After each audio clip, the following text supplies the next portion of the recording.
Would you go out on a date with my niece? When my director Kevin said that, I stopped the hand that was bringing a sandwich to my mouth. I'm sorry for the sudden request, but I'll make it worth your while. Just name it. Today was a rare occasion.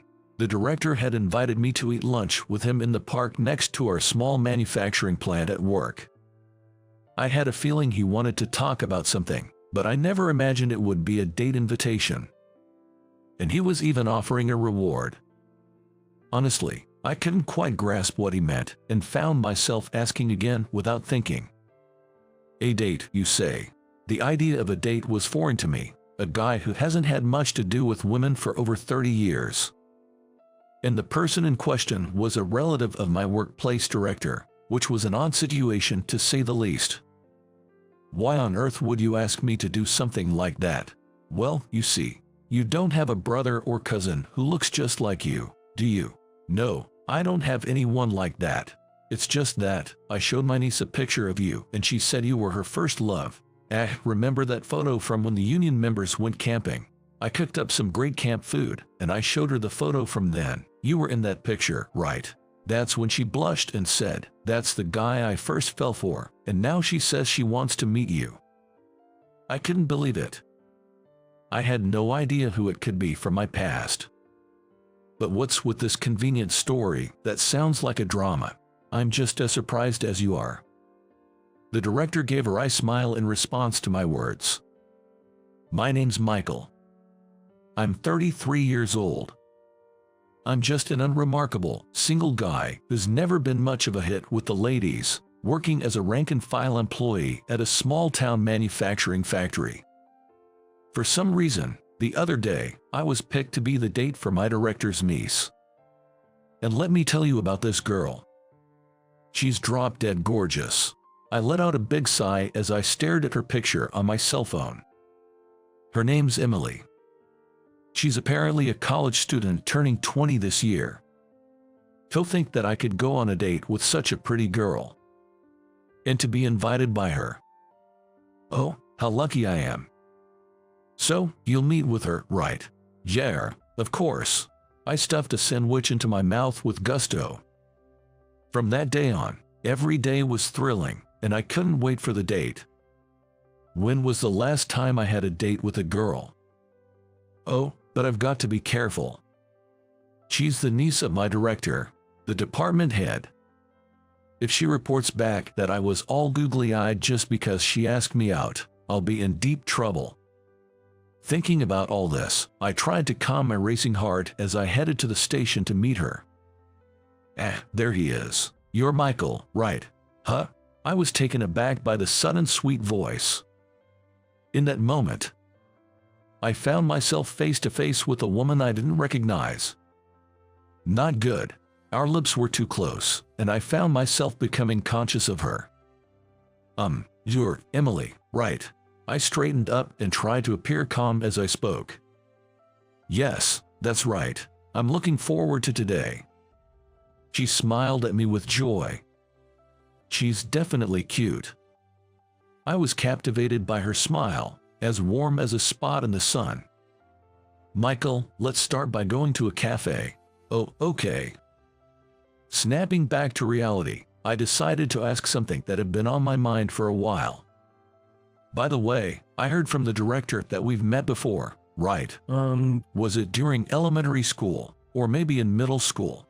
Even looking at her face, I couldn't remember meeting her in the past. Then Emily said with an embarrassed laugh, "Well, I told my uncle you were my first love, but actually, I just thought you were my type after seeing a picture of you. I heard from my uncle you weren't married, so I thought I'd like to meet you." As she said that, she blushed, looking into my eyes, and smiled warmly again. I couldn't look away from her smile. And so, my date with Emily began, but that day, I was completely at her mercy the entire time. "Here you go. Have some ice cream. Open wide, please." "I can eat by myself, you know." I managed a nervous laugh and told her that, to which she puffed her cheeks and said, "Oh, come on.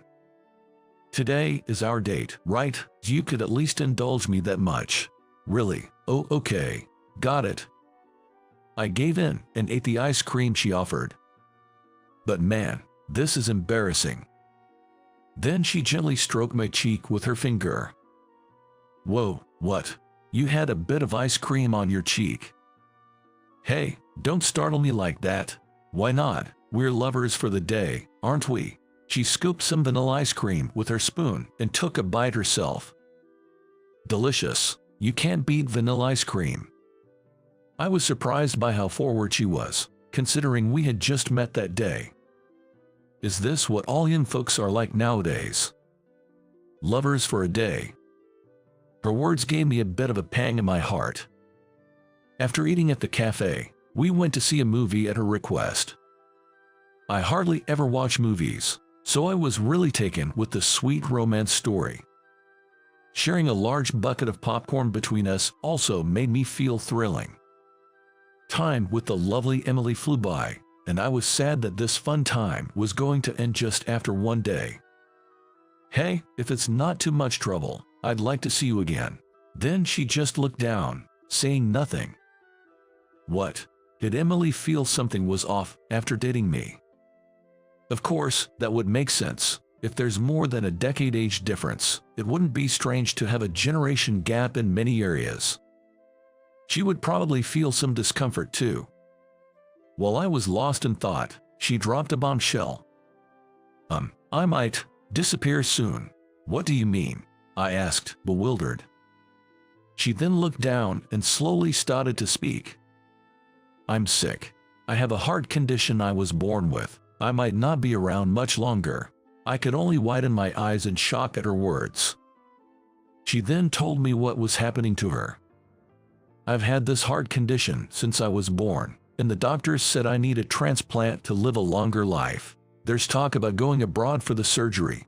It's terrifying. As she said this, tears welled up in her eyes. Apparently, she had been dealing with this heart condition since she was young and was told by doctors that she needed an organ transplant. Even though a transplant should give her a chance at a healthy life, she seemed afraid and hesitant about it. Surgery isn't always 100% successful, you know. That thought alone is terrifying. Tears began to spill from her eyes. I gently took her hand in mine. It's gonna be okay. You'll find a great doctor who'll take good care of you. You'll get better and come back to us. I looked straight into her eyes as I reassured her. This feels like old times. What do you mean, like old times? I asked, puzzled. You probably don't remember, do you? The little girl you comforted in the hospital. Hearing this, I frantically searched my memories for a clue. Wait a minute. I had a hunch based on what she said. It was an incident from decades ago. My mom was ill and hospitalized, and I used to visit the hospital daily. My mom's room was a large shared room, and every time I visited, there was a little girl from the pediatric ward who would come to see my mom. She was a bit of a handful, sneaking in to see my mom without the nurses knowing. Convincing her to go back was my job. Are you, Emmy? I couldn't help but raise my voice. You finally remembered. I was waiting until you did. She laughed shyly. But you know, when we reunited, I felt a tad lonely. After all, you didn't remember me at all. Well, I'd never guessed the director's niece was that little Emmy. Meeting you here of all places. All my memories came flooding back, recalling the old times. When I would sneak out of my room to go see your mom, you would call me Emmy and escort me back to my room. I'm going to admit now, I did it on purpose to get some attention from you. Is that right? Yeah, because no one would play old maid with me. She smiled sadly and gently lowered her gaze. Back when she was hospitalized, she couldn't get along with the other kids in the pediatric ward and was often alone. She must have felt lonely. She often snuck out of her room, giving the nurses a hard time, the little mischief maker. My mother, well, she always had a soft spot for her. You always cared for me too, playing with me along with your mom, but when she was discharged, you stopped coming to the hospital, which left me feeling really lonely. I didn't even ask for your contact information, so when my uncle showed me your picture, I was shocked. You did a good job recognizing me." "Well, you haven't changed a bit." Impressed by her sharp memory, I couldn't help but chuckle. So, that little girl had been thinking of me all this time. I'm still going back and forth between the hospital and home. The doctors say the number of visits would decrease if I get the transplant. "Don't worry, you'll be fine." I spoke to her with gentle assurance. She looked up, surprised, with tears welling up in her eyes, turning them towards me. I was so anxious, thinking, what if the surgery doesn't go well? I desperately wanted to see you, Michael, so I asked my uncle to bear with me and asked you to come along today. I took her hand and squeezed it firmly, conveying a certain message. Tears quickly overflowed from her eyes. "Is that okay with you?" "Yes, please do." At my words, she wiped away her tears and responded, "Emily came home crying yesterday. I was really worried about her."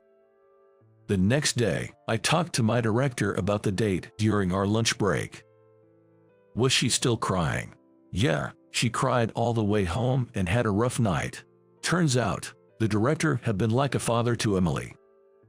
"I'm sorry for taking up a whole day of your time when you were so busy. By the way, what would you like as a thank you?" To the director, I replied. "For the date, I'd like to ask for Emily herself. Please let me have her." That's what I had told her. That once the surgery was successfully over, we would officially start dating. After the transplant surgery is done, I'd like to date her with marriage in mind. Emily was so happy she cried all night. She couldn't believe she'd get to marry her long-admired Michael, and she said she wants to live a long life, for your sake too. Is that so? I'm glad. It was the first time I'd ever seen Emily cry tears of joy like that. I hoped my confession would give her even a little bit of support as she faced her surgery with fear. I truly believed that from the bottom of my heart. Some time later, Emily went abroad to undergo a transplant surgery. And thankfully, the surgery was a success. Now, I spend my days enjoying the email exchanges with Emily, who's in the hospital. Recently, I've been feeling so well. I wish I could fly right back there. Whoa there, flying is definitely out of the question. Come on, I'm feeling great and I just can't wait to see you soon. I feel the same way, Emily. With every email we exchanged, I felt our connection grow stronger. I couldn't wait for Emily to come back. I wanted to hold her in my arms again soon. And then, a few months after her trip, Emily safely returned to the States. "I'm home, Michael. Welcome back, Emily." I smiled gently and held my dear girl close. Thump, thump. Her new heart was beating strongly. That's the sound of Emily being alive. My beloved is alive and well. "Emily, there's something I want to give you. This. Let's get married." "Yes." Emily smiled through her tears and said yes. And on her finger, I placed an engagement ring. She came back to life, for me. Now, it's my turn to live to the fullest for her. I vowed that in my heart.